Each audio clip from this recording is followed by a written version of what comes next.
तो हम स्टार्ट करें बच्चों। आई होप ठीक है बच्चों, अपन स्टार्ट करते हैं ना। तो पिछले क्लास में बच्चों अपन ने डिस्कस करा था कि किस तरह से कौन कौन से चैप्टर्स है, नीट का सिलेबस क्या है और किस तरह से प्लानिंग रहेगी। और इस क्लास में अपन पहले चैप्टर पे मूव करते हैं, केमिस्ट्री का पहला चैप्टर जो फिजिकल केमिस्ट्री से रिलेटेड है, मोल कंसेप्ट है ना। तो अपन इस मोल कंसेप्ट पे स्टार्ट करते हैं चीजें, ठीक है।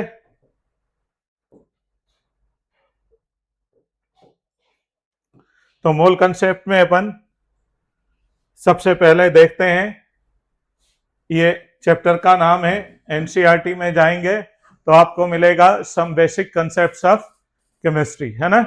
एनसीईआरटी में some basic concepts of chemistry, पर जितना एनसीईआरटी में दिया है उससे काफी ज्यादा है, हमको डिटेल में पढ़ना है। तो हम बिल्कुल बेसिक से स्टार्ट करेंगे और हाई लेवल तक जाएंगे, धीरे धीरे धीरे धीरे लेवल बढ़ाते जाएंगे। जब क्वेश्चंस भी करेंगे हम तो क्या करेंगे, पहला क्वेश्चन इजीएस्ट और लास्ट तक जाते जाते जो है टफेस्ट क्वेश्चन तक पहुंचेंगे, जो नीट के लेवल से इवन थोड़ा सा ऊपर ही रखेंगे उसको, क्योंकि पेपर का कोई भरोसा नहीं कि किस लेवल का पेपर आता है। हर साल पेपर वेरी होता जाता है, जैसे 2025 में काफी टफ पेपर आया था, तो इसी हिसाब से अपन प्रिपरेशन करेंगे। तो हमारी प्रिपरेशन जो रहेगी वो नीट को ध्यान में रख के होगी, पर जो लेवल रखेंगे वो नीट से थोड़ा ऊपर रखेंगे। आपको कोई प्रॉब्लम आती है पढ़ाई के दौरान, ऐसा लगता है कोई चीज टफ जा रही है, कहीं एक्सप्लेनेशन चाहिए, कोई भी चीज जिसमें हम पढ़ा रहे हैं उस पर थ्योरेटिकल, न्यूमेरिकल, डिफरेंट टाइप के क्वेश्चंस भी कराएंगे, आपको लगता है कि सर अभी किसी चीज पे हमको और जरूरत है, 2-4 क्वेश्चंस और करने की जरूरत है, तो आप कमेंट में भी डाल सकते हैं, मैं उस टाइप के 2-4 क्वेश्चन और करा दूंगा प्रैक्टिस के लिए, है ना। तो अपन सबसे पहले स्टार्ट करें तो मोल कंसेप्ट में शुरुआत होती है मैटर से। तो मैटर आपको पता ही है क्या होता है, कि कोई भी चीज जिसका मास होता है, यानी दो इंपॉर्टेंट चीज है इसमें, क्या, एक तो मास होना चाहिए और दूसरा क्या होना चाहिए, स्पेस ऑक्यूपाई करना चाहिए या वॉल्यूम ऑक्यूपाई करना चाहिए। तो कोई भी चीज दुनिया में जो क्या करती है, जिसका मास होता है और वह स्पेस को ऑक्यूपाई करती है, वॉल्यूम को ऑक्यूपाई करती है, उसको अपन मैटर बोलते हैं, ठीक है। और मैटर की खासियत रहती है क्या, कि matter can neither be created nor be destroyed but it can be converted into one two another form. कि मैटर जो होता है वो एक से दूसरे फॉर्म में कन्वर्ट हो सकता है, पर पूरी तरह से डिस्ट्रॉय नहीं होता है। जैसे आपने देखा होगा कि ये हाइड्रोजन है और ये ऑक्सीजन है ना। तो ये हाइड्रोजन और ऑक्सीजन ये दोनों ही मैटर है, इन दोनों की यदि रिएक्शन करा दें हीट करते हुए तो क्या बन जाता है, वाटर बन जाता है। तो हाइड्रोजन और ऑक्सीजन क्या हो गया, एक फॉर्म से दूसरे फॉर्म में ये कन्वर्ट हो गया, यानी ये दोनों गैसेस है, ये लिक्विड फॉर्म में कन्वर्ट हो गई, ये हाइड्रोजन ऑक्सीजन है और ये वाटर फॉर्म हो गया। तो मैटर एक फॉर्म से दूसरे फॉर्म में कन्वर्ट हो सकता है। यहाँ ये जो चीजें आप देख रहे हो ये सब मैटर के एग्जाम्पल है, यानी दुनिया में जितनी भी चीज जिसका मास होता है, जिसका वॉल्यूम होता है, वॉल्यूम ऑक्यूपाई करती है, स्पेस ऑक्यूपाई करती है, वो मैटर होती है। वो चाहे मैग्नेट हो, चाहे एलिमेंट हो, चाहे सब्सटेंस हो, कोई भी सब्सटेंस हो, तो वो मैटर होता है। इससे अपन थोड़ा सा आगे बढ़े तो सबसे पहले अपन देखते हैं क्लासिफिकेशन ऑफ मैटर। तो मैटर का क्लासिफिकेशन केमिस्ट्री के पॉइंट ऑफ व्यू से, साइंस के पॉइंट ऑफ व्यू से अपन देख रहे हैं। तो इसमें दो तरह से अपन मैटर को क्लासिफाई कर सकते हैं, एक कहलाता है फिजिकल क्लासिफिकेशन और सेकंड है बेटा केमिकल क्लासिफिकेशन, है ना। तो पहला फिजिकल क्लासिफिकेशन और सेकंड है मैटर का केमिकल क्लासिफिकेशन। बच्चों आपको समझ आ रहा है, कोई दिक्कत परेशानी तो नहीं है, स्पीड ज्यादा तो नहीं है? क्या आप कुछ कमेंट कर पाएंगे बच्चों कि सही है स्पीड या स्पीड कम करें? आप देख सुन पा रहे हैं बच्चों प्रॉपरली? तो कमेंट कर पाएंगे कि सही है, स्पीड ज्यादा तो नहीं है, कहीं कोई चीज, कोई प्रॉब्लम आवाज में, कोई दिक्कत परेशानी आपको किसी तरह की? ठीक है। तो मैटर को अपन दो तरह से क्लासिफाई कर सकते हैं। एक होता है फिजिकल क्लासिफिकेशन और दूसरा होता है केमिकल क्लासिफिकेशन। फिजिकल क्लासिफिकेशन में मैटर को अपन सॉलिड्स, लिक्विड्स और गैसेस में डिवाइड कर सकते हैं।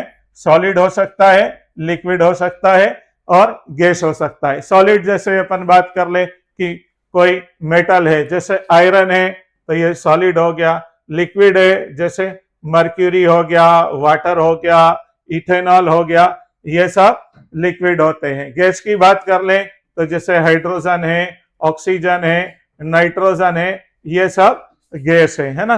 फिर अपन चले केमिकल क्लासिफिकेशन में। तो केमिकल क्लासिफिकेशन में इसको अपन दो टाइप्स में डिवाइड कर सकते हैं।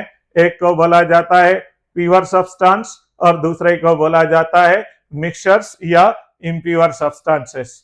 इनको मिक्सचर्स या इम्प्योर सब्सटेंसेस भी कहीं कहीं आपको मिल जाएगा कि इसको इम्प्योर सब्सटेंसेस के नाम से भी जानते हैं।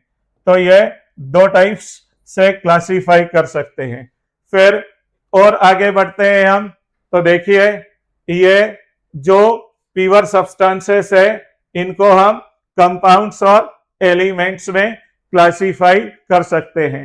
तो एलिमेंट बच्चों आपको पता ही है क्या होता है कि ऐसा सब्सटेंस जो एक ही प्रकार के, एक ही टाइप के, एक ही काइंड के एटम से मिलकर बना होता है, उसको अपन एलिमेंट बोलते हैं। तो इसको अगली स्लाइड में अपन देखते हैं। और कंपाउंड में क्या होता है कि ये दो या दो से ज्यादा टाइप के एलिमेंट से मिलकर बना होता है डेफिनाइट कंपोजिशन में, डेफिनाइट रेशो में। फिर एलिमेंट्स को अपन तीन टाइप से क्लासिफाई करते हैं। आपको पता ही है, मेटल्स, नॉन मेटल्स और तीसरा मेटालाइट्स या इनको सेमी मेटल भी बोला जाता है। तो जो एलिमेंट्स है इनके तीन टाइप्स कौन कौन से बच्चों? एक हो गया मेटल, दूसरा नॉन मेटल्स, तीसरा मेटालाइट्स या सेमी मेटल्स होते हैं। अब यदि हम मूव करें कंपाउंड्स पे, तो कंपाउंड्स जो होते हैं इनके दो टाइप होते हैं। एक को बोला जाता है ऑर्गेनिक कंपाउंड्स, दूसरे होते हैं इनऑर्गेनिक कंपाउंड्स। तो ऑर्गेनिक कंपाउंड्स अपन ऑर्गेनिक केमिस्ट्री में पढ़ते हैं और इनऑर्गेनिक कंपाउंड्स को अपन इनऑर्गेनिक केमिस्ट्री में मेनली पढ़ते हैं।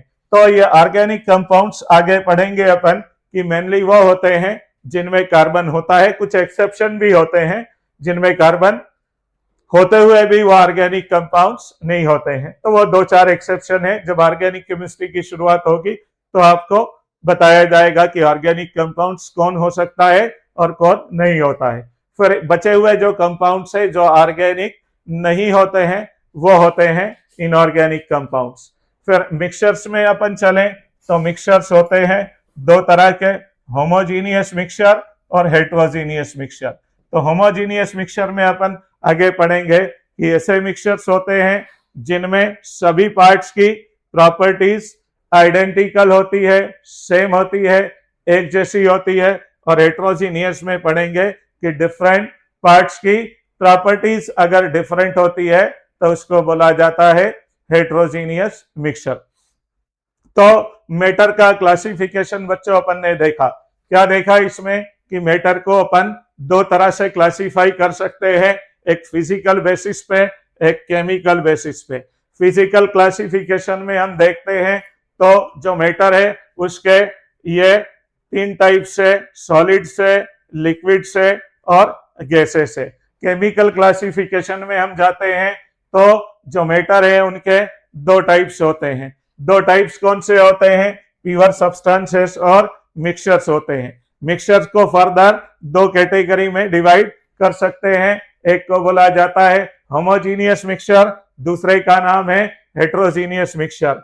और ये जो प्योर सब्सटेंसेस है इसको अपन एलिमेंट्स और कंपाउंड्स दो टाइप्स में डिवाइड कर सकते हैं। तो एलिमेंट्स क्या होते हैं, जो एक ही टाइप के एटम से बने होते हैं। और कंपाउंड्स में क्या होता है बच्चों, दो या दो से ज्यादा टाइप्स के एलिमेंट्स जो रहते हैं डेफिनाइट रेशो में रहते हैं।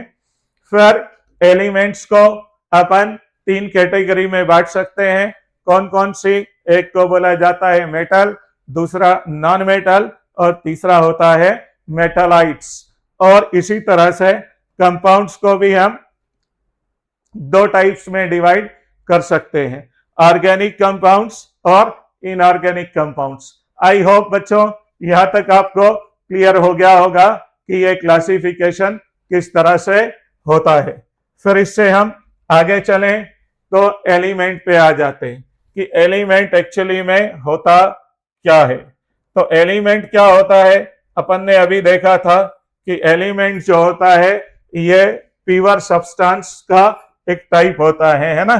तो प्योर सब्सटेंसेस के 2 टाइप्स जो है, एक एलिमेंट है और एक कंपाउंड है। तो सबसे पहले अपन मूव कर रहे हैं किस पे, एलिमेंट पे। तो एलिमेंट क्या होता है बच्चों, एक प्योर सब्सटेंस होता है जिसमें केवल और केवल एक ही टाइप के एटम्स होते हैं, एक ही टाइप के एटम। जैसे ये सिल्वर की बात कर ले हम, तो इसमें क्या होगा कि सिल्वर में सिल्वर के ही एटम रहेंगे, कोई दूसरे एलिमेंट के या किसी भी दूसरे सब्सटेंस के एटम्स उसमें नहीं रहेंगे, तो वो कहलाएगा एलिमेंट। ये कुछ एग्जांपल्स हैं, जैसे गोल्ड हो गया, नाइट्रोजन हो गया, है ना, आर्सेनिक हो गया, कॉपर हो गया, जिंक हो गया, नाइट्रोजन, ऑक्सीजन, ये सब एलिमेंट्स होते हैं।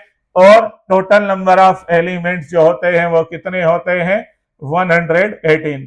ये पीरियोडिक टेबल का एक छोटा सा पार्ट है दिखाने के लिए कि ये एलिमेंट्स के कुछ एग्जांपल्स है ना। ये कंप्लीट पीरियोडिक टेबल नहीं है बच्चे, सिर्फ एक दिखाने के लिए कि ये एलिमेंट्स होते हैं, उनको इन सिंबल से दिखा रहे हैं। तो ये 118 एलिमेंट्स होते हैं और इनमें से कुछ एलिमेंट्स को लेबोरेटरी में बनाया गया है और बाकी एलिमेंट्स नेचुरली पाए जाते हैं। ठीक है, तो एलिमेंट्स जो होते हैं वो अपन क्या करते हैं कि कुछ नेचुरल होते हैं और कुछ एलिमेंट्स लेबोरेटरी में भी बनाए जा सकते हैं। तो एलिमेंट क्या है बच्चों, एक ऐसा प्योर सब्सटेंस जो एक ही टाइप के, एक ही काइंड के एटम से बना होता है और प्योर होता है। जैसे ये एग्जांपल्स अपन देख चुके हैं इसमें। फिर अभी करंट में यदि हम बात करें तो पीरियोडिक टेबल में कितने 118 एलिमेंट्स नोन है, यानी अभी तक जो पीरियोडिक टेबल है उसमें 118 एलिमेंट्स हैं जिनकी डिस्कवरी हो चुकी है। यानी 118 एलिमेंट्स है पूरी दुनिया में जो डिस्कवर हो चुके हैं। इससे हम आगे चलते हैं बच्चों। तो आगे चलते हैं तो एलिमेंट्स में अपन ने क्या देखा था, ये स्लाइड में, फर्स्ट स्लाइड में देखिए कि एलिमेंट को हम डिवाइड कर सकते हैं किसमें, मेटल्स में, नॉन मेटल्स में और मेटालॉइड्स में, है ना। तो अपन इसी को डिस्कस करते हैं कि ये मेटल क्या होती है। तो मेटल क्या होती है कि ऐसा सब्सटेंस, ऐसा एलिमेंट जिसमें क्या होता है, मेटालिक लश्यर होती है, यानी चमक होती है, एक डेफिनाइट टाइप की शाइनिंग होती है और सोनोरस होती है, यानी उसको हम गिराएं तो क्या आता है, साउंड प्रोड्यूस करती है, उसको बोला जाता है मेटल। ये 2 प्रॉपर्टी जो है सबसे इंपॉर्टेंट है मेटल की। तो मेटालिक लश्यर होना चाहिए, चमक होनी चाहिए। दूसरी बात क्या होना चाहिए कि मेटल क्या होती है, सोनोरस होती है, यानी उसको गिराएं तो वह साउंड प्रोड्यूस करती है। ठीक है, और हीट और इलेक्ट्रिसिटी के कंडक्टर होती है। मतलब मेटल के अंदर से हीट एक जगह से दूसरी जगह पास हो सकती है, इलेक्ट्रिसिटी भी एक जगह से दूसरी जगह पास हो सकती है। जैसे कि अपन देखते हैं अपने घर में जो इलेक्ट्रिसिटी रहती है वो क्या होती है, वो कॉपर वायर जनरली बने हुए होते हैं ना। तो वो कॉपर वायर के थ्रू एक जगह से दूसरी जगह जाती है। रोड पे जो स्ट्रीट लाइट रहती है, देखा होगा आपने, वहां पर जो वायर रहते हैं वो मोस्टली एल्यूमिनियम के बने हुए होते हैं। तो इनमें से क्या होता है कि इलेक्ट्रिसिटी पास हो सकती है, हीट एक जगह से दूसरी जगह जा सकती है। मान लो कोई ये मेटालिक रॉड है, हम इस मेटालिक रॉड के इस एंड को हीट करते हैं तो ये हीट का ट्रांसफर यहाँ तक दूसरे एंड तक भी होता है। मतलब ऐसा नहीं होगा कि यह मेटल है और इसके एक एंड को हम हीट कर रहे हैं तो दूसरे एंड तक ये हीट नहीं जाएगी और ये वाला भाग वैसा का वैसा ही ठंडा बना रहेगा। नहीं, मेटल में से हीट का ट्रांसफर भी होता है। तो क्या होगा कि ये मेटल में से हीट एक एंड से दूसरे एंड तक ट्रांसफर होगी। तो ये इलेक्ट्रिसिटी और हीट दोनों की कंडक्टर्स होती हैं। फिर इसके बाद आगे चलें हम, तो मेटल की एक तीसरी चौथी प्रॉपर्टी है कि यह मेलिएबल होती है। मेलिएबल होती है मतलब मेटल को हम एक छोटा सा टुकड़ा ले लें और उसको पीटे, यानी उस पे फोर्स लगाएं, लगातार मैकेनिकल स्ट्रेस दें उसको, तो वो शीट में कन्वर्ट हो जाती है। शीट में कन्वर्ट होने की इस फिनोमिना को मेलिएबिलिटी बोला जाता है। तो देखा होगा एक सबसे अच्छा एग्जांपल, काजू कतली खाई होगी आपने। तो काजू कतली जब खाते हैं तो देखा होगा कि काजू कतली के ऊपर क्या लगी रहती है, सिल्वर की एक परत लगी रहती है ना। तो वो सिल्वर एक्चुअल सिल्वर की ही रहती है, वो ऐसा नहीं है। सिल्वर जो चांदी है उसी की परत रहती है वो, तो वही सिल्वर की तो वो इतनी पतली होती है, इतनी पतली होती है कि उसकी कास्ट जो आती है 1-1.5 रुपए से भी कम आती है उस परत की कास्ट जो काजू कतली पे लगी होती है। तो मेलिएबिलिटी मतलब कि कोई मेटल है, उस मेटल को हम क्या कर सकते हैं, शीट के फॉर्म में कन्वर्ट कर सकते हैं, तो उसको बोला जाता है मेलिएबिलिटी। तो मेटल्स जो रहती है मेलिएबल होती है। फिर इससे आगे चलें बच्चों, तो मेटल्स होती हैं डक्टाइल। डक्टाइल मतलब क्या, डक्टाइल का मतलब है कि उसको अपन वायर के फॉर्म में कन्वर्ट कर सकते हैं। वायर देखा ही होगा आपने, कॉपर वायर है जैसे इलेक्ट्रिसिटी में यूज होता है, एल्यूमिनियम में जिंक वायर यूज होता है अलग अलग जगह पे, और नोट में भी देखा होगा, जैसे 500 के नोट में देखना एक पतला सा वायर रहता है, लगा हुआ रहता है ना, सिल्वर का वायर लगा हुआ रहता है जैसे। तो ये वायर में कन्वर्ट करना कहलाता है डक्टिलिटी। ठीक है, आपको पता होगा कि दुनिया में जितनी भी मेटल्स है उसमें सबसे ज्यादा मोस्ट डक्टाइल कौन होता है बच्चों? क्या बता पाएंगे आप कि सबसे ज्यादा डक्टाइल कौन होता है? कमेंट में लिख सकते हैं। कोई कमेंट करेगा कि कौन सी मेटल ऐसी होती है जो सबसे ज्यादा डक्टाइल होती है, जिसका सबसे लंबा वायर बन सकता है 1 ग्राम में? क्या कमेंट कर पाएंगे बच्चों? निधि, दीपक, प्रियंका, महेश, कोई बात नहीं। तो गोल्ड रहता है बच्चों, ये गोल्ड जो रहता है, हाँ गोल्ड, सोना, तो ये गोल्ड जो है ना ये मोस्ट डक्टाइल होता है। और कितना डक्टाइल होता है, you can't believe, even imagine नहीं कर सकते कि ये 1 ग्राम गोल्ड से 1 किलोमीटर से भी लंबा वायर खींचा जा सकता है। इतना डक्टाइल होता है ये कि 1 ग्राम गोल्ड से कितना, 1 किलोमीटर से भी लंबा वायर खींच सकते हैं हम, इतना डक्टाइल होता है गोल्ड। तो सबसे ज्यादा डक्टाइल मेटल जो होती है दुनिया में वो कौन होती है? गोल्ड होती है। फिर इससे आगे चलें तो जो मेटल्स होती हैं वो जनरली क्या होती हैं? Room temperature. अब ये बात बार बार आती है कि रूम टेम्परेचर का मतलब क्या है? रूम टेम्परेचर का मतलब है बच्चों 25 डिग्री सेंटीग्रेड, इसको अपन नॉर्मल टेम्परेचर भी बोलते हैं। तो 25 डिग्री सेंटीग्रेड, यदि आपको नॉर्मल टेम्परेचर बोला गया है या रूम टेम्परेचर बोला गया है तो उसको 25 डिग्री सेंटीग्रेड बोला जाता है। तो ये 25 डिग्री सेंटीग्रेड है, ये इसको नॉर्मल टेम्परेचर हम बोलते हैं।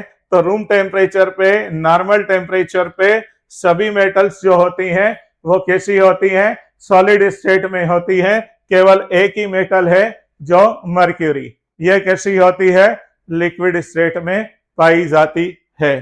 ठीक है, तो ये कुछ एग्जाम्पल्स है बच्चों मेटल के। कौन कौन से, gold, silver, zinc, aluminium, copper. तो अपन ने क्या देखा बच्चों कि मेटल क्या होता है, एक ऐसा एलिमेंट होता है, यहाँ कुछ एग्जाम्पल्स दिख रहे हैं, ये आपने देखे होंगे, ये गोल्ड की चमक देखी होगी, कॉपर देखा होगा, एल्यूमिनियम के पाइप्स वगैरह, लेड के पाइप्स बनाने में यूज होता है।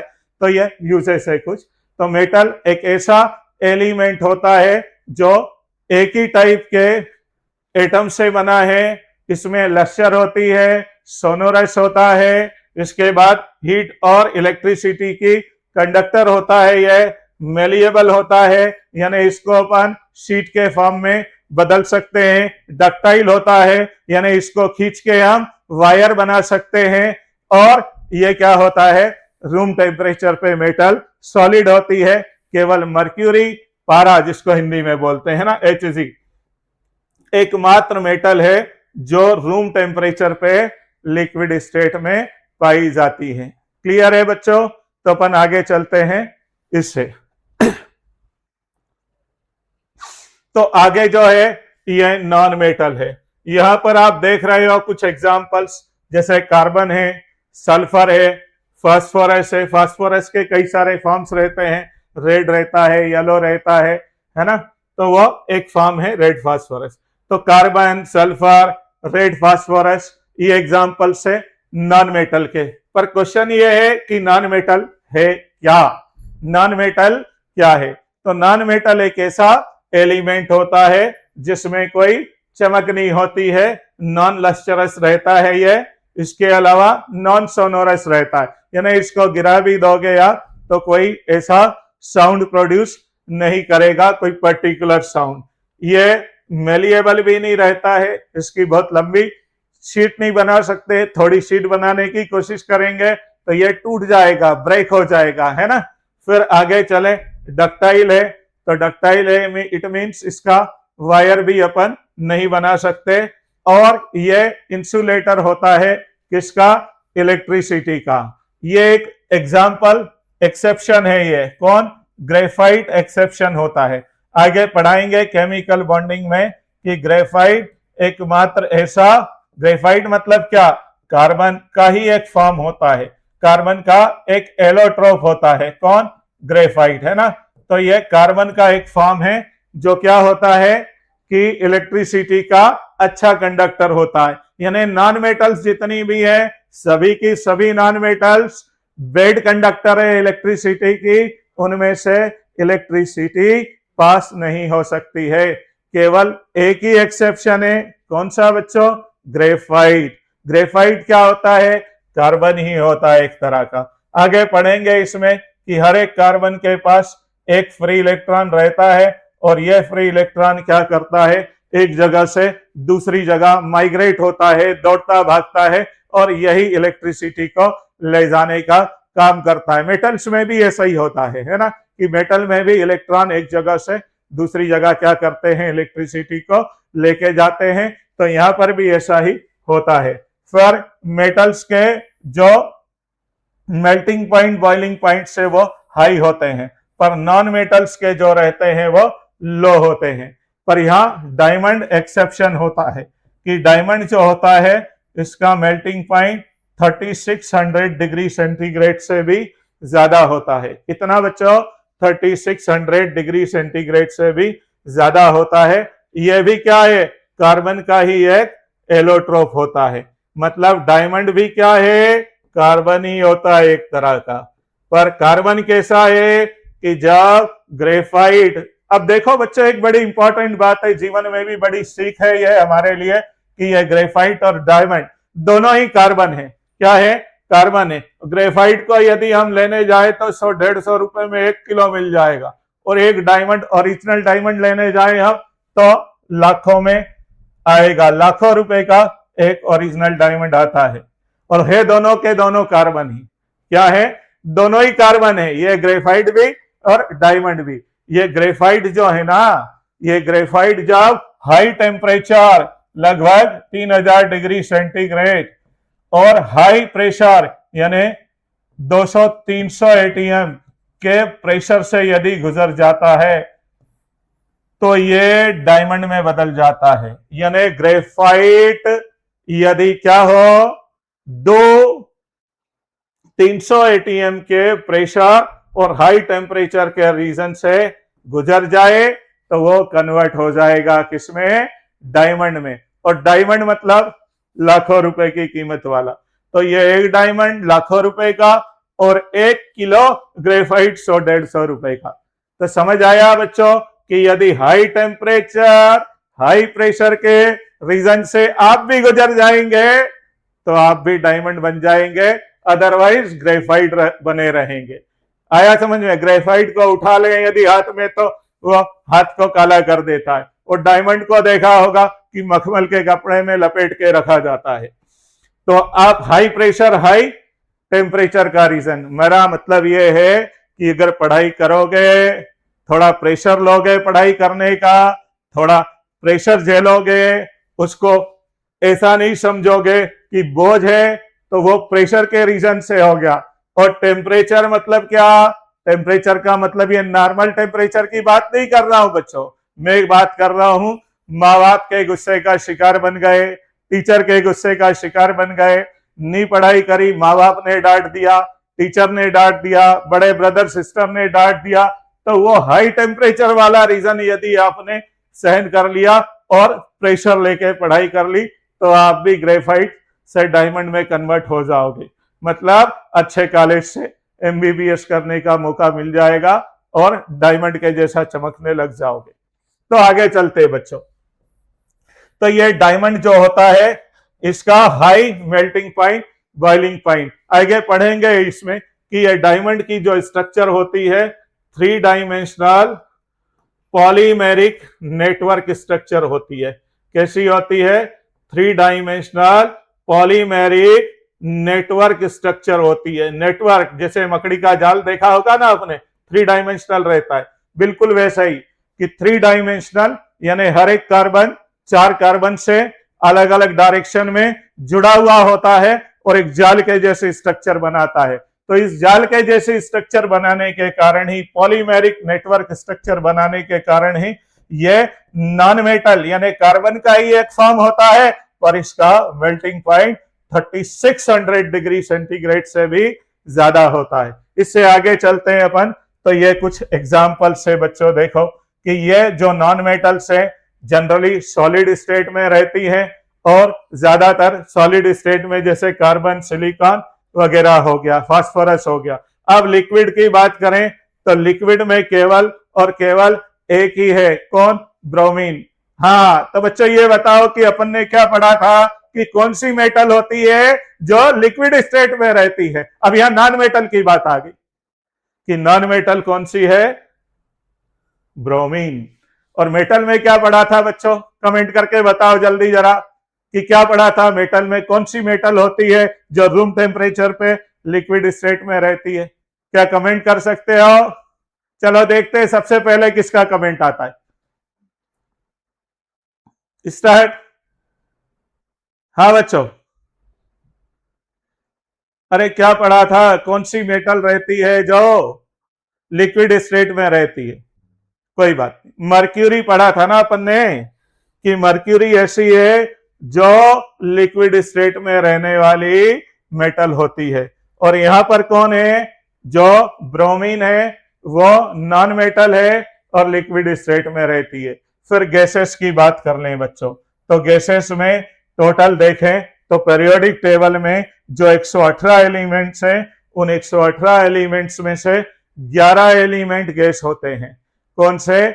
11 एलिमेंट्स गैस है, 11 एलिमेंट्स, और सभी के सभी नॉन मेटल्स हैं। कैसे हैं बच्चों? सभी के सभी नॉन मेटल्स होते हैं। यानी जो 11 एलिमेंट्स है वो ऑल जो नॉन मेटल है वही है। यानी ये गैस कौन से हैं? नॉन मेटल्स वाले। ये 11 एलिमेंट्स यहां लिखे हैं, hydrogen, helium, neon, argon, krypton, xenon, radon, nitrogen, oxygen, fluorine और क्लोरीन। तो ये 11 एलिमेंट्स हैं। मतलब मेटल में अपन ने देखा कि मेटल सभी सॉलिड है, केवल एकमात्र मर्क्यूरी है जो लिक्विड स्टेट में रह सकती है। पर नॉन मेटल्स में क्या देखा कि नॉन मेटल सॉलिड भी हो सकती है, एकमात्र लिक्विड जो है वो ब्रोमीन है और गैस हो सकती है। तो गैस में कितने एलिमेंट्स अपन ने देखे बच्चों? 11 एलिमेंट्स हैं गैस के जो नॉन मेटल्स है। कौन कौन से? Hydrogen, helium, neon, argon, krypton, xenon, radon, nitrogen, oxygen, fluorine and chlorine. तो ये 11 एलिमेंट्स आपको याद रखना है, ठीक है।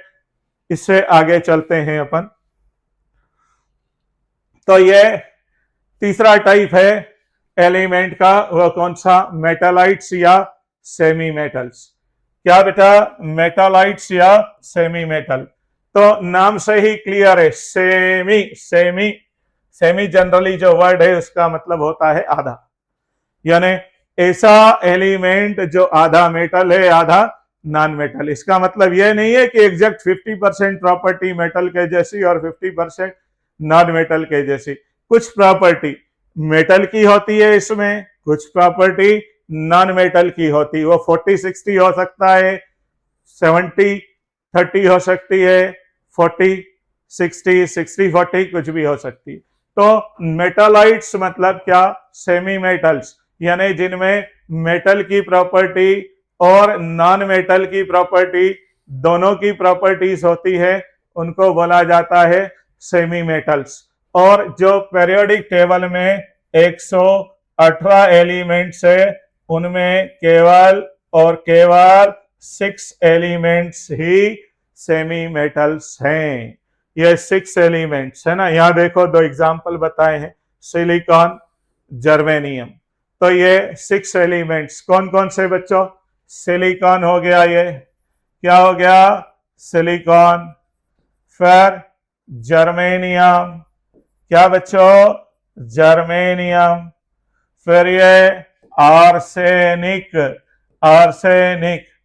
फिर ये एंटीमनी। अब एंटीमनी का मतलब ये मत निकाल लेना कि जो मनी रहती है उसका एंटी है ये, तो ये एंटीमनी, ठीक है, नाम है इसका एंटीमनी। ये सेलेनियम, कौन सा बच्चों? सेलेनियम। और ये टेल्यूरियम। तो ये 6 जो हैं ये क्या है? सेमी मेटल्स हैं या मेटलाइट्स हैं। तो क्लियर है बच्चों कि सेमी मेटल या मेटलाइट्स का मतलब क्या? कि ऐसे एलिमेंट जिनमें मेटल और नॉन मेटल दोनों की प्रॉपर्टीज रहती है उनको बोला जाता है क्या? सेमी मेटल्स या मेटलाइट्स। और पीरियोडिक टेबल में ये कितने हैं? 6 है। कौन कौन से? Silicon, germanium, arsenic, antimony, arsenic, antimony, selenium और टेल्यूरियम। इसको अलग से ये कलर से मैंने हाईलाइट कर रखा है। तो जो चीजें भी यहाँ ग्रीन कलर से हाईलाइट कर रखी है ना बच्चों, ये बड़ी इंपॉर्टेंट है ना। पीछे भी देखा होगा आपने कि यहाँ पे ये ग्रेफाइट को, यहाँ डायमंड को, यहाँ पे ब्रोमीन को और ये 11 गैसेस को हमने हाईलाइट कर रखा है। अब इससे आगे मूव करते हैं बच्चों। तो आगे मूव करते हैं तो कंपाउंड। तो कंपाउंड क्या होता है? एक ऐसा प्योर सब्सटेंस जो 2 या 2 से ज्यादा टाइप के एलिमेंट्स रखता है पर एक डेफिनाइट रेशो में, या तो आप बोले नंबर के हिसाब से या मास के हिसाब से। मतलब कंपाउंड क्या है? एक ऐसा प्योर सब्सटेंस है जिसमें 2 या 2 से ज्यादा एलिमेंट क्या होते हैं? एक डेफिनाइट रेशो में रहते हैं। जैसे ये CO2 को देख ले, वाटर को देख ले। तो ये वाटर की बात करते हैं, चलो पहले द मोस्ट कॉमन है ना। तो इसमें यदि हम देखें तो हाइड्रोजन, ये हाइड्रोजन है और ये ऑक्सीजन है, और इनका नंबर के हिसाब से रेशो कितना रहता है? 2:1 होता है। CO2 में चले जाएं तो ये कार्बन है और ये ऑक्सीजन है, तो इसमें क्या होगा कि कार्बन और ऑक्सीजन का रेशो 1:2 रहेगा, नंबर के हिसाब से। ठीक, अब यदि मास के हिसाब से देखें तो यहां देखो कार्बन CO2 में देख लें तो कार्बन का मास कितना होता है बच्चों? है कार्बन का मास कितना है बच्चों? 12 होता है ना, आगे पढ़ेंगे डिटेल में। और इधर ऑक्सीजन का मास कितना होता है? 16 होता है। कितना होता है? 16 होता है। तो इसको सिंपल रेशो में बदलें तो इसको लिखे 4:3 और 2 ये 4:4 लिख दे, जो कॉमन है उसको हटा दे, तो कॉमन को हटा दिया तो ये सिंपलेस्ट रेशो क्या बना? 3:8। यानी मास के हिसाब से हम CO2 देखते हैं तो कार्बन का मास 12 है, ऑक्सीजन 2 है, तो 2 एटम है तो 2:16 कर देंगे, तो इसका मास क्या हो गया? ये हो गया 12 और ये 2:16। इसको सिंप्लीफाई करते हैं, 4:3 लिख दिया, इधर 2:4:3 लिख दिया, जो कॉमन है उसको हटा दिया। अब ये सिंपलेस्ट रेशो आ गया। तो CO2 में कार्बन और ऑक्सीजन मास के हिसाब से बच्चों क्या रेशो रखते हैं? 3:8 रखते हैं। अगर इसी तरह से आप वाटर में भी देखना चाहें तो कोई दिक्कत नहीं। ये देखिए वाटर में क्या होता है बच्चों? हाइड्रोजन और ऑक्सीजन है। हाइड्रोजन का मास एटॉमिक मास 1 है, इधर इसका 16 होता है, तो हाइड्रोजन और ऑक्सीजन का रेशो क्या आएगा? बोलो बच्चों क्या आएगा? 2 हाइड्रोजन है तो मास 2 हो गया और इसका कितना हो गया? 16 हो गया। तो ये इसको सिंप्लीफाई कर दो, 8:2 लिख दो, 2 कॉमन है हटा दो, 2 मतलब 2:1, तो ये 2 को हटा दिया, तो ये मास के हिसाब से क्या आ जाएगा? वाटर में हाइड्रोजन और ऑक्सीजन का रेशो 1:8 होगा। क्या होगा? 1:8 होगा। तो आगे चलें बच्चों अपन। अब आता है मिक्सचर। तो मिक्सचर क्या होता है? एक इम्प्योर सब्सटेंस होता है, एक ऐसा सब्सटेंस होता है जिसमें क्या होते हैं? 2 या ज्यादा कंपोनेंट्स, चाहे वो एलिमेंट हो चाहे कंपाउंड्स हो, आपस में किसी भी प्रोपोर्शन में रह सकते हैं। एक छोटा सा एग्जांपल देखें इसको समझने के लिए। मतलब 2 कंपोनेंट्स, चाहे वो कंपोनेंट मतलब जिन चीज से मिलके वो बना है उनको बोला जाता है कंपोनेंट्स। तो कंपोनेंट्स एक उसमें एलिमेंट हो सकता है, मॉलिक्यूल भी हो सकता है, कंपाउंड भी हो सकता है। तो ये देखिए कि ये वाटर है और इस वाटर में हम क्या करते हैं? शुगर डिजॉल्व कर देते हैं, या वाटर में हम NaCl डिजॉल्व कर देते हैं, तो ये बन गया शुगर का एक्वस सॉल्यूशन।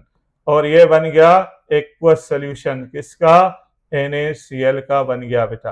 किसका बन गया? NaCl का एक्वस सॉल्यूशन, और ये बन गया शुगर का एक्वस सॉल्यूशन। तो इसमें फिक्स रहेगा क्या कि वाटर के इतने मॉलिक्यूल है और NaCl के इतने मॉलिक्यूल है? नहीं रहेगा।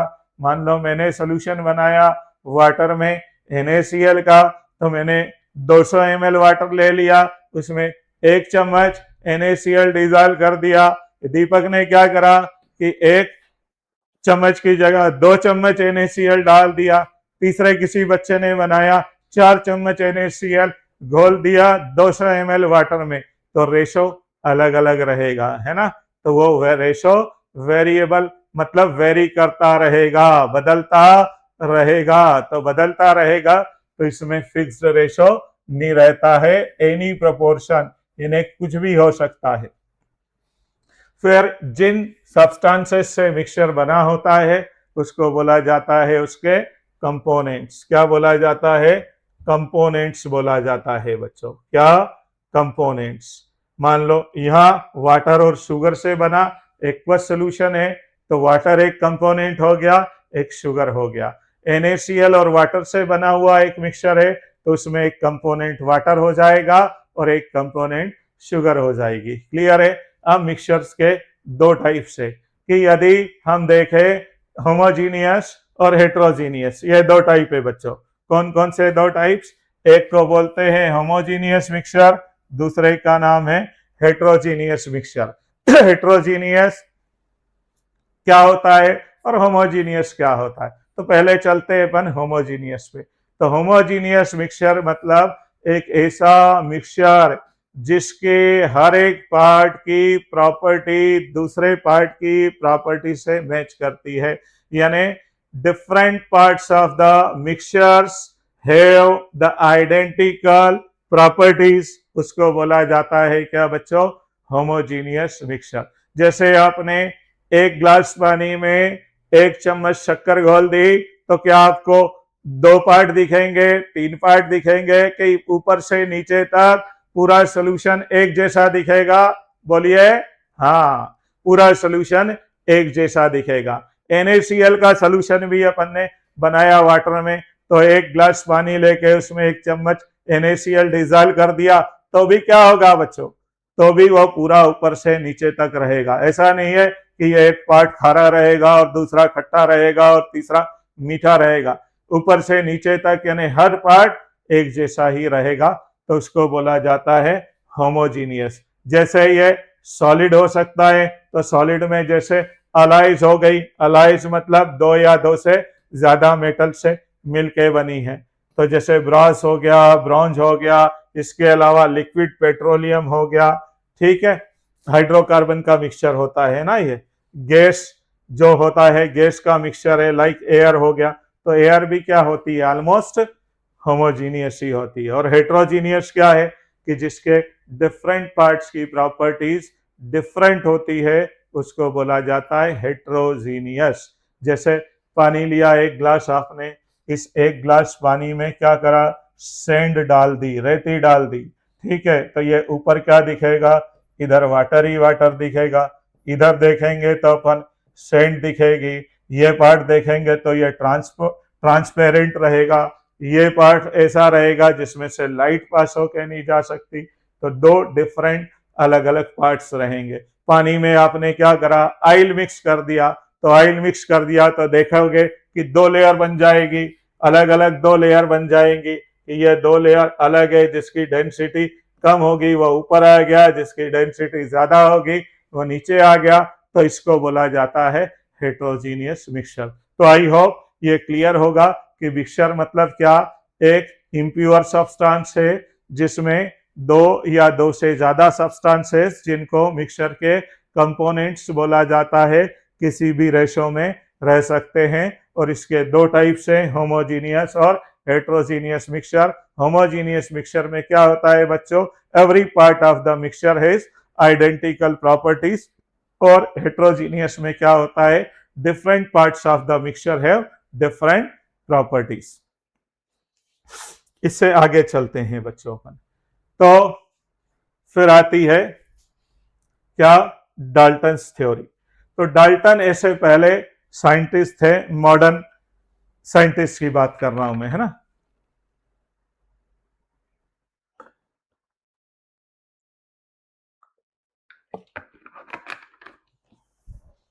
हाँ, तो डाल्टन ऐसे साइंटिस्ट थे जिन्होंने एटम की स्ट्रक्चर को बताने के लिए कि एटम होता क्या है, उसकी स्ट्रक्चर कैसी होती है, तो बेसिक आइडिया सबसे पहले डाल्टन ने दिया था 1803 के आसपास, है ना। तो मतलब कितना हो गया? 200 साल पुराना हो गया। सोचो उस टाइम क्या टेक्नोलॉजी होगी, न के बराबर। और उसके बाद भी ये थ्योरी दी, और इसके कुछ पॉइंट्स गलत भी प्रूव हुए और कुछ पॉइंट्स करेक्ट भी हुए। तो ये डाल्टन्स थ्योरी क्या बोलती है? All types of matters are made up of small particles called atoms. यानी सभी मैटर जो होते हैं बिल्कुल छोटे छोटे टाइनी पार्टिकल से मिलके बने होते हैं। उन टाइनी पार्टिकल्स को क्या बोला जाता है? एटम बोला जाता है, ठीक है। फिर आगे चल के इन्होंने बोला कि एटम जो होते हैं सिंपलेस्ट पार्टिकल है। सिंपलेस्ट है मतलब इससे सिंपल कुछ नहीं हो सकता, यानी एलिमेंट को तोड़ते जाओ तोड़ते जाओ तोड़ते जाओ, तो जो लास्ट यूनिट मिलेगी उसी का नाम एटम है, डाल्टन के हिसाब से। फिर इसको फर्दर अपन डिवाइड नहीं कर सकते हैं, ये उस टाइम बोला था साइंटिस्ट डाल्टन ने। आगे देखेंगे इसके ऑब्जेक्शंस भी है ना। फिर कि कोई एलिमेंट है, एक एलिमेंट है, तो उस एक एलिमेंट के मान लो 1000 एटम है, तो वो 1000 के 1000 एटम एक ही जैसे रहेंगे, यानी उनका मास इक्वल होगा, शेप इक्वल होगा, साइज इक्वल होगा। अगर कलर्ड है कोई तो कलर भी वैसा रहेगा, एक जैसा ही रहेगा, यानी they are identical in all properties, तो उसको बोला जाता है आइडेंटिकल। तो इन्होंने क्या बोला कि जो एलिमेंट होता है, कोई एक एलिमेंट, उसके सभी एटम्स हर तरह से एक समान होते हैं, चाहे उनका मास अपन देखें, चाहे शेप देखें, साइज देखें। आया समझ में? वो सेम होता है।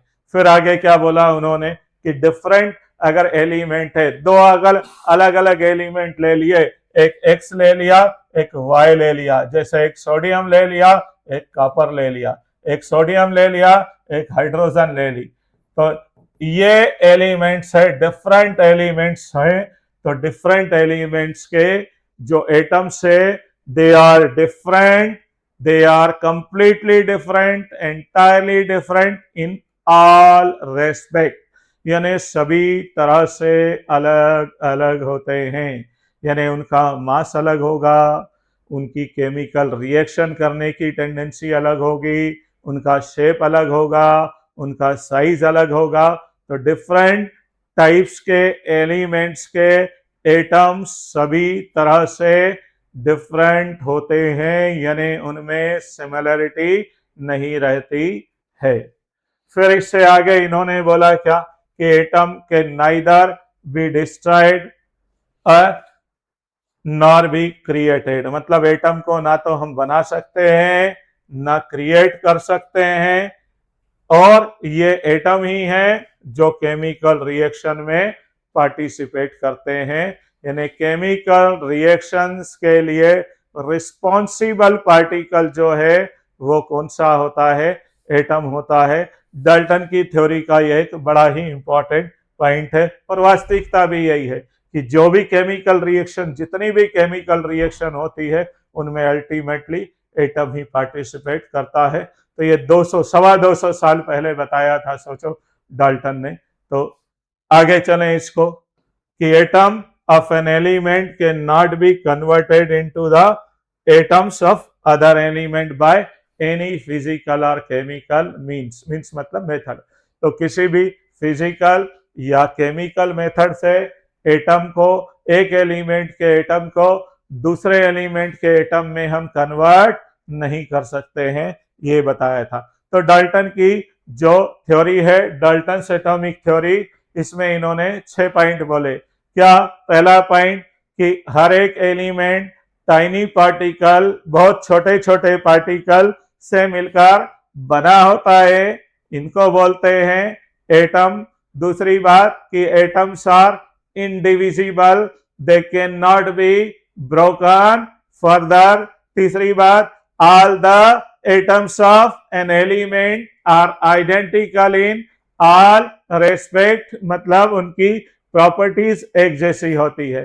फिर क्या बोला कि एटम्स ऑफ, फोर्थ पॉइंट है ना, atoms of different elements are different in all respects, यानी दो अलग अलग टाइप के एलिमेंट्स ले लेंगे तो उनकी कोई भी प्रॉपर्टी आइडेंटिकल नहीं होगी।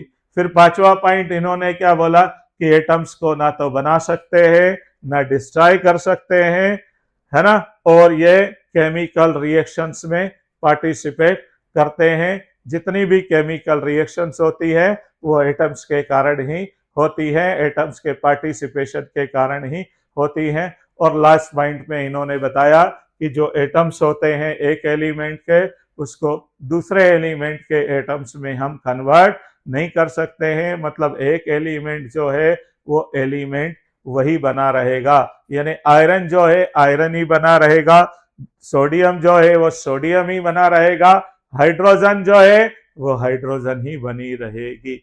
ये डाल्टन की थ्योरी बोलती है। फिर अपन देखते हैं आगे इसके ऑब्जेक्शंस क्या क्या आए थे, क्या क्या कमियां थी।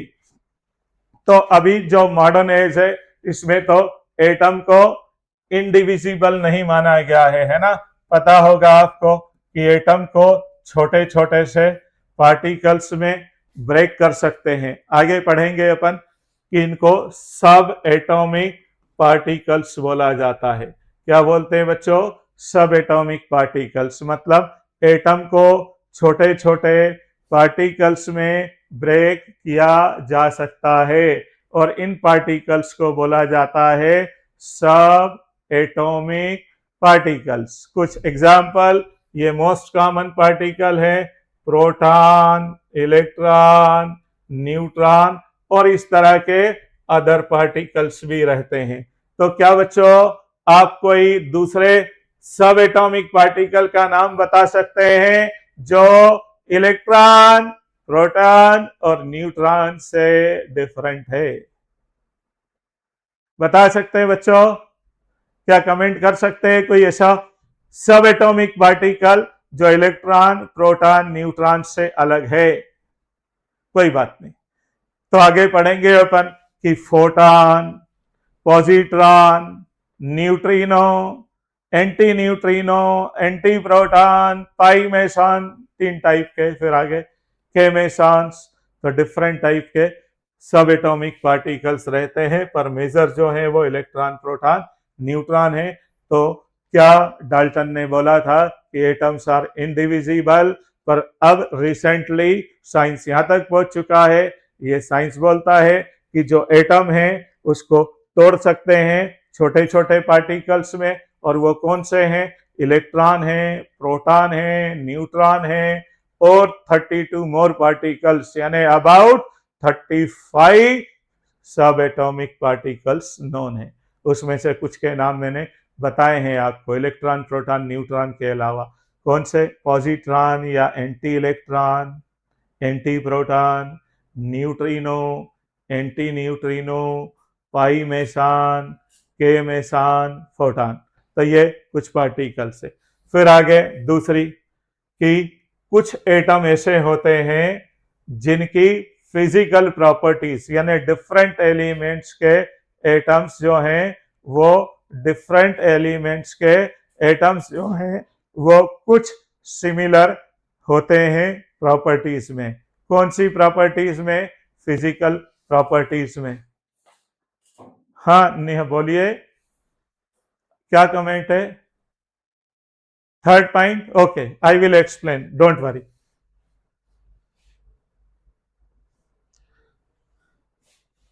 फर्स्ट पॉइंट क्लियर है आपको? सेकंड क्लियर है? थर्ड में इन्होंने क्या बोला कि कोई, ये डाल्टन ने बोला था बेटा, उस टाइम की बात है जब ये थ्योरी दी गई थी, बाद में कई सारे ड्रॉबैक है। तो इन्होंने क्या बोला? All atoms of an element are identical in all respect. मतलब कि कोई एलिमेंट है, सपोज हाइड्रोजन, और ये हाइड्रोजन के सैकड़ों एटम अपन ने ले लिए, तो ये डाल्टन की थ्योरी के हिसाब से इस हाइड्रोजन के ये जो सैकड़ों एटम्स है, इन सैकड़ों एटम में बात करें तो जितना मास इसका होगा उतना ही इसका होगा, उतना ही इसका होगा, जितना बड़ा साइज इसका होगा उतना ही बड़ा साइज इसका होगा, उतना ही बड़ा साइज इसका होगा। जैसी प्रॉपर्टी इसकी होगी वैसी ही प्रॉपर्टी इसकी होगी। यदि यह हाइड्रोजन ऑक्सीजन से रिएक्शन करेगा तो ये दूसरा हाइड्रोजन भी ऑक्सीजन से रिएक्शन करेगा। जितने टेम्परेचर पे ये रिएक्शन करेगा उतने ही टेम्परेचर पे दूसरा भी रिएक्शन करेगा। मतलब हर तरह से ये एटम्स आइडेंटिकल होंगे, शेप में, साइज में, केमिकल प्रॉपर्टीज में, मास में, कोई एक ही एलिमेंट के एटम से। आई होप निधि आपको क्लियर हो गया होगा। आप कमेंट कर दे बेटा समझ आया या नहीं आया आपको ये पॉइंट थर्ड जो मैंने रिपीट करा, आपकी प्रॉब्लम सॉल्व। तो कुछ टेक्निकल प्रॉब्लम के कारण है ना डिस्टरबेंस हो गया था। तो अपन बात कर रहे थे ये निधि को जो प्रॉब्लम थी थर्ड और फोर्थ पॉइंट में, तो थर्ड पॉइंट हमने एक्सप्लेन करा कि ये all the items of an element are identical in all respect, है ना, कि मान लो ये हाइड्रोजन है और हाइड्रोजन के ये सैकड़ों एटम है सपोज, तो ये जितना मास इसका होगा उतना ही मास इसका होगा, उतना ही मास इसका होगा, उतना ही मास इसका होगा, उतना ही मास इसका होगा, जितना जितना साइज जितना बड़ा इसका है उतना ही बड़ा इसका होगा, दूसरे का भी इतना बड़ा, तीसरे चौथे पांचवे सभी का साइज उतना ही होगा। हाँ, आवाज आ रही बच्चों आपको? तो कम से कम एक दो बच्चे कमेंट डाल दे कि हाँ सर कंफर्टेबल है, आवाज आ रही है, क्योंकि सेशन यूं भी एंड होने वाला है, जल्दी इस पॉइंट को एक्सप्लेन करें। निधि बेटा आवाज आ रही है?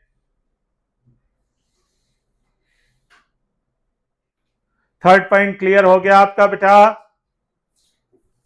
थर्ड पॉइंट में कोई कंफ्यूजन बचा है क्या अभी? निधि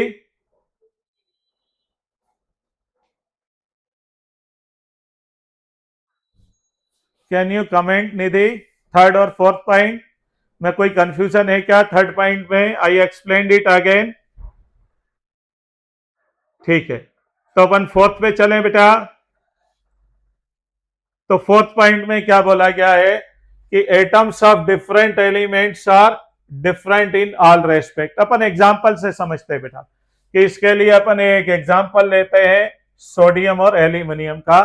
तो डाल्टन्स का कहना यह है कि ये दो डिफरेंट एलिमेंट्स है, तो इन दो डिफरेंट एलिमेंट्स की जो प्रॉपर्टीज होंगी वो पूरी तरह से डिफरेंट होंगी, यानी इसका मास जितना होगा उससे डिफरेंट मास इसका होगा, जितना बड़ा साइज इसका होगा उससे ये साइज इसका अलग आएगा, और इसकी जो केमिकल प्रॉपर्टीज होंगी इसकी केमिकल प्रॉपर्टीज अलग होंगी, इसकी जो फिजिकल प्रॉपर्टीज होंगी इससे डिफरेंट होंगी। तो दोनों दो डिफरेंट। अब जैसे मान लो एक तीसरा एलिमेंट ले लिया, मान लो हीलियम ले लिया, तो ये हीलियम और एल्यूमिनियम दो डिफरेंट एलिमेंट्स है, या हीलियम और सोडियम दो डिफरेंट एलिमेंट है। तो देखो ये हीलियम गैस है, हाँ, तो हम एक बात कर रहे थे कि ये कोई एक ही एलिमेंट है, उसके जितने भी एटम्स होंगे तो वो सभी आइडेंटिकल होंगे। जैसे ये एक एग्जांपल से समझाते हैं बेटा, ये हाइड्रोजन है और इस हाइड्रोजन के यहाँ पर सैकड़ों एटम्स है ना, तो सैकड़ों एटम्स है, तो इन सैकड़ों एटम्स में क्या है कि इन सभी की प्रॉपर्टीज एक जैसी होंगी, यानी जितना मास इसका होगा उतना ही मास इसका होगा, उतना ही मास इसका होगा, जो शेप जो साइज इसका होगा उतना ही बड़ा ये भी होगा, उतना ही बड़ा ये भी होगा। जिस तरह से ये ऑक्सीजन से या किसी दूसरे एलिमेंट से रिएक्शन करेगा उसी तरह से ये भी रिएक्शन करेगा, ये भी रिएक्शन करेगा। इसका अगला पॉइंट जस्ट अपोजिट है। जस्ट अपोजिट है मतलब कि दो डिफरेंट एलिमेंट्स है, मान लो सोडियम एल्यूमिनियम, तीसरा मान लो हीलियम, तो डाल्टन ये बोल रहे हैं कि ये तीनों एलिमेंट्स हर तरह से डिफरेंट होंगे, इनके मास अलग होंगे, इनकी केमिकल प्रॉपर्टीज अलग होंगी, इनका रिएक्शन करने का तरीका अलग होगा, है ना। ये हो सकता है जैसे हीलियम अब किसी से भी रिएक्शन नहीं करता, सोडियम हाईली रिएक्टिव है, जरा सा पानी डाला और आग लग जाती है इसमें। एल्यूमिनियम इसकी अलग चमक होती है, जिस तरह से इसकी तो कोई चमक होती ही नहीं है, गैस है। सोडियम की अलग चमक होती है, एल्यूमिनियम की अलग चमक होती है ना, तो चमक है ना लश्कर। तो अलग अलग अगर एलिमेंट्स है तो उनकी जो एटम्स है उनकी प्रॉपर्टीज अलग अलग होती है। आई होप आपको समझ आ गया होगा बच्चों। तो अपन इस सेशन को यहाँ एंड करते हैं। 2 मिनट अपन क्या रिकेप कर लेते हैं कि अपन ने क्या क्या पढ़ा है आज, और इसको विदा करते हैं आज का सेशन।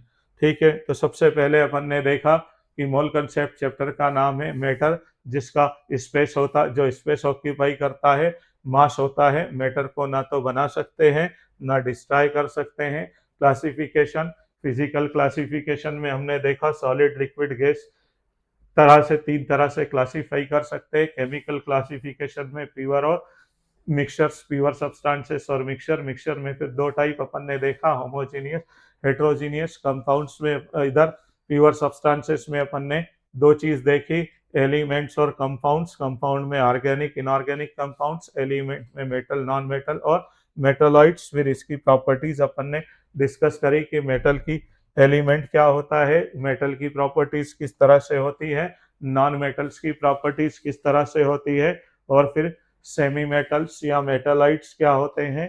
फिर इससे आगे हमने देखा क्या कंपाउंड क्या होता है, और कंपाउंड के बाद में अपन ने मिक्सचर देखा। दो डिफरेंट टाइप्स इसके अपन ने डिस्कस करे, डाल्टन की थ्योरी, और इस थ्योरी को अगली क्लास में अपन वापस कंटिन्यू करेंगे। टाइम हो गया है, टाइम परमिशन नहीं देता है बहुत ज़्यादा आगे मूव करने का, तो इसको अगली क्लास में अपन कुछ और चीज़ें लेके देखते हैं। कुछ इन पर बेस्ड क्वेश्चंस भी है, अपन उनको सॉल्व करेंगे। और आज के इस सेशन के लिए थैंक यू बेटा। आई होप आपको समझ आएगा। कुछ दिक्कत परेशानी हो आपको तो आप देखिए, कमेंट्स में डाल सकते हैं। किसी भी तरह की कोई चीज़ नहीं समझ आई हो, आप कमेंट डाल दीजिएगा। I will go through those comments and will clear all your problems, don't worry. ठीक है बेटा, तो अपन आज का ये सेशन यहाँ पर एंड करते हैं। आई होप आपको समझ आया होगा। थैंक यू बेटा।